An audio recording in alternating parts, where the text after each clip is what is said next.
Okay, mayong mudto na usab ka natong tanan Luzon, Visayas, Mindanao, moing mudto Philippines, moing mudto world, maing mudto usab universe. Ano na punta may higala, dili nga itong tulumanon matag adlaw, gikan sa Lunes hangtod sa Sabado, way labot ang Domingo, ang ato ang Catechesis on Air. So, kumusta naman mo mga higala? Nang hinaot ako nga anaa kamong tanan sa kapiskay sa panglawas ni ining kabuntagon. Uy, kamuntuhon di ay, no?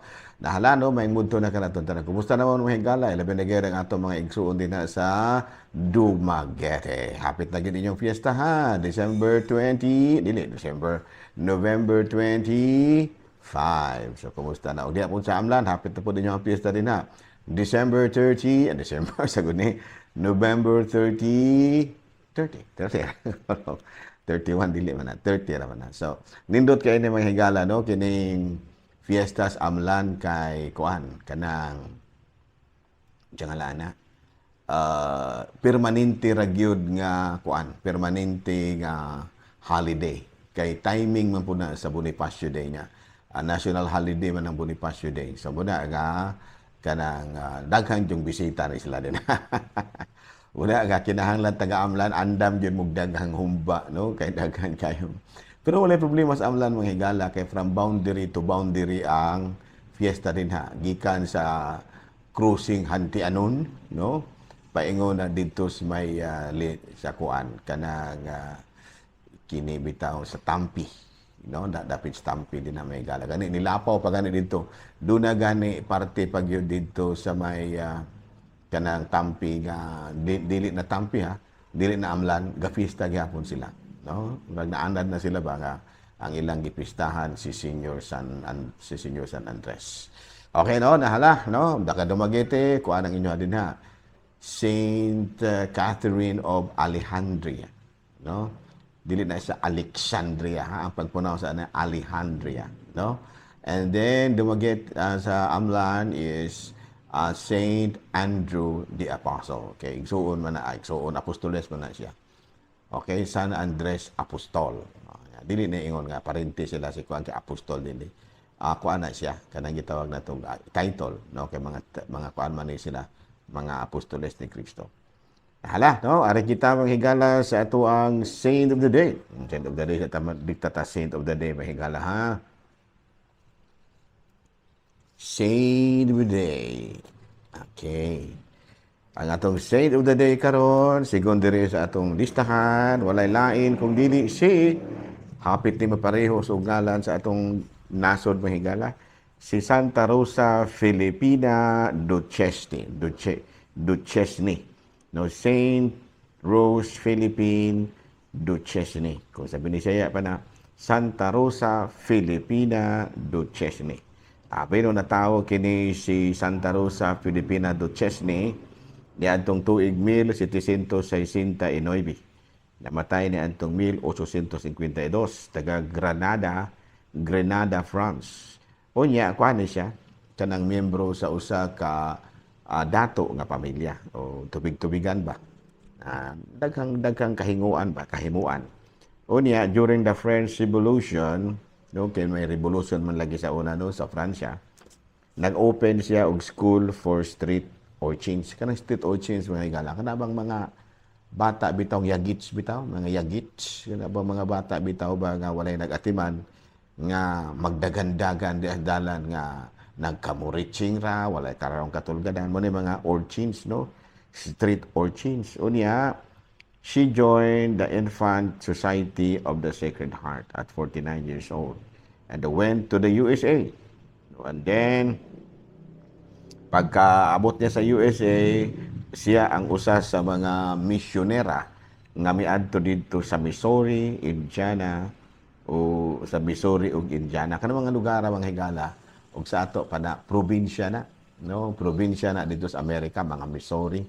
Sa ato pa na kuan na siya kanang bitang tuluyon ba, parehos ba to adiri ba nga ang Manila mao gyud ang pinakakapital. Yang bahisigot na gani ka og kanang hulo o muna ingon ana ng Missouri, no, kanang mga Indiana, no.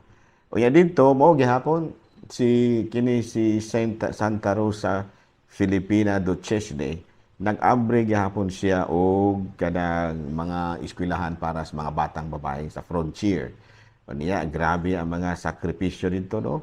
O niya, mission was founded at Kansas, no, Greek Kansas. He died at the age of 83. So, kinikini si Santa Rosa Philippine Duchesne. Kuang gini siya, kanang misyonera by blood. No, gani, dato ni sila, ha? Lisod biya ning misyon mahigala. Kabalo mo kanang misyon pinakalisod na. No? Usa sa mga nakalisod din na, labi na og anak kag dato. Kaya walay klarong CR. No, ako kasulay man ko og kuan kang kining gitawag og sa na mission pod ginagmay sa seminarista pa mi. Kinig yung CR. Mas maayo kung misyonero gyud ka kay pwede man ikaw na mo magtukod og imong CR. Pero lumalabay ra ka sa lugar arang-arang maglahi-lahi po kag imo. So ang mga tao kung sa ilang kanaiya kabahin sa ilang hygiene and sanitation mao po imuhon.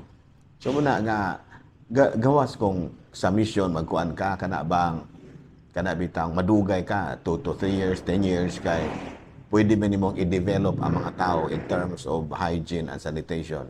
Natuluan nimo sila sa eksaktong paagi sa muni paglabay sa hugaw, ingon ana daghan pang uban pero kanang tagsa kasimana ra kadto kasimana lisod na. Kay mo kuan jud ka mo adapt jud ka sa lugar, no maglisod jud ka. Manang dili lalim ning mission kada kasulay ko ana sa mga seminarista pa may magmission man sa mga bukid sa BEC farming o sa BEC fishing aras bye-bye. Makat-on jud ka sa ilang mga pamaagi. Makat-on jud ka ingon di ana. No, so muna kini si Santa Rosa Philippine Duchesne usa sa mga misyonera nga usa mao nakatukod sa mga dagko nga mga estado dito sa Amerika during the time nga wala pa kay ma-civilize ang Amerika mahigala. Sa karong adlaw gihinumduman nato ang lain na pong patron sa Katolikong simbahan si Santa Rosa Philippine Duchesne. Okay. Ari kita mahigala sa atuan nga wala lang tay mga joke mahigala kay maglisod kog joke basta kuan kanang teleradyo kay makita man ang mga gimmick nato. So are na ta dikta na ta sa kuan kanang ato ang catechesis. No, our lesson for today kiparehas man ang eskwelahan. Our lesson for today is about Lenten season. No. So unsa man kining Lenten season? What's man ning Lenten season? Lent is the penitential period of 40 days from Ash Wednesday to Palm Sunday. No? Sa tupa kining Lent, or Quaresma, mao kini siya ang panahon sa pamalandong, no, sulod sa 40 ka adlaw gikan sa Miyerkules sa Badles paingon sa Domingo sa Benditas Lucay. No?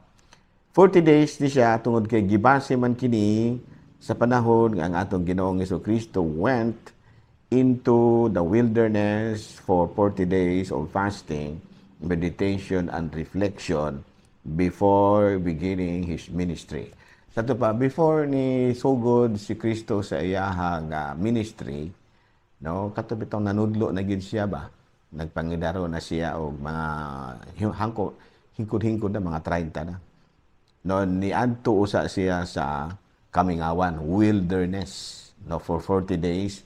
Unya didto nagpuasa siya na malandong ug kining gitawag og namalandong, no, meditation and reflection na malandong before beginning his ministry. Sa wala pa siya musugod sa iyahang pagpanudlo ug pag-ayo sa mga masakiton ug uban pa niyang mga buhat. So gitawag kana og Quaresma tungod kay binasi man sa pulo nga 40.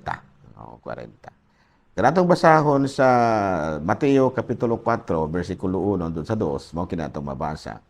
O niya, gidala si Jesus ngadto sa Kamingawan o aron tintalon sa yawa nang puasa siya sulod sa kapitan kaadlaw. Kato pa, dito di ay sa Kamingawan, dito nagpuasa ang atong Ginoong Jesucristo.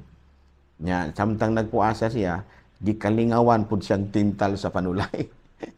Mo paning nagpuasa ta, wala tay klarong kaon, wala tay klarong tulog, ni apa po'y panulay nga nagsalaw-salaw dito. No, moingon ni ana, no? And then, of course, nasayad man ta, no? Unsa gani itong mga tentasyon sa atong Ginoong Hesukristo. No, kabahin sa pagkaon, kabahin sa dungog, ug kabahin sa gahom. No, power, no, kanang gitawag na to og treasure, wealth and fame. Muna. Fame and unsa man kanang gitawag og gahom. So no, sa Daniel Kapitulo 9, versikulo 3, o diya, midangop ako sa Ginoong Diyos, pinaagi sa pag-ampo ug mga pagpuasa, ug nagbistig sako, ug nagbubho ug abo. Ato pa kini di ay kabahin sa pagpuasa, dili lang ni panahon ni Kristo. Panahon pa kini sa mga kakaraanan, no? So kakaraanan ni siya, no? So atong i-summarize mga higala, Lent is the Christian tradition, the period of liturgical year leading up to Easter. The traditional purpose of Lent is the preparation of the believer through prayer, penitence, almsgiving, and self-denial for the annual commemoration during Holy Week of the death and resurrection of Jesus, which recalls the events linked to the Passion of Christ and culminates in the Easter, the celebration of the resurrection of Christ. No? So, klaro ba? Nasabtan ba ito na ito? Ang Kwaresma, mao ang panahon nga diin nagpuasa kita, nagampo kita, nanghatag kita o kinabang sa uban, o pagkikalimot sa kaugalingon, aron paghinumdom sa kamatayon o pagkabanhaw ni Kristo, nga atong giselebration kada tuig tungod sa nga atong giselebrar matag tuig. Okay. So pangutana na po, lain pangutana, follow-up questions. Ngano man nga mga Katoliko butangan man og abo sa ilahang agtang during Ash Wednesday. Abi no ato kanang mabasa sa Roma Kapitulo 6 versikulo 3 hangtod sa 18. No, wala man diri akong Bible kay gala. This is an imitation of the spiritual mark, our seal during baptism. No, sa ato pa panahon sa bunyag nato, no, do naman tay kanang gitawag nato og kanabitang baptismal seal, no? So kini siya maupod gihapon ni atong gihimo panahon sa Ash Wednesday. Nagikurusan ang atong agtang aron pagpahinumdum kanato nga gikan kita sa abug, mubalik kita sa abug. Okay. Nyaon sa man ang tulo ka mga buhatonon kung kita magsaulog sa Kwaresma. The three practices most highly recommended or encouraged during Lenten season is fasting, praying, and almsgiving. The three important practices most highly encouraged during Lenten season is fasting, prayer, and almsgiving. Okay, so pangutana. Nganong importante man ang pagpuasa? Fasting is the act. This act helps us to become more aware of our true needs. No? When we deny ourselves the comforts we are used to, no? When we deny ourselves with the comforts we are used to, whether a full plate of food or some other parts of our daily routine, TV, coffee, alcohol, internet, we are more mindful of our great need for God. Also, when we deny our sinful desire, we become more acutely aware of them. For when they are not fed, they tend to surface in more noticeable ways.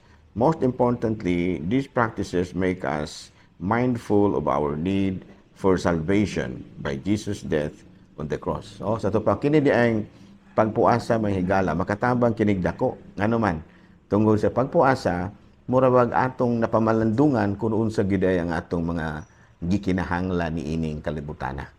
No, dili lamang sa pagkaon, dili lamang sa lingaw-lingaw, kung dili nga nanginahanglan dahil kataog Dios nga maoy mo muluwas ka nato. Ingon niya na, no?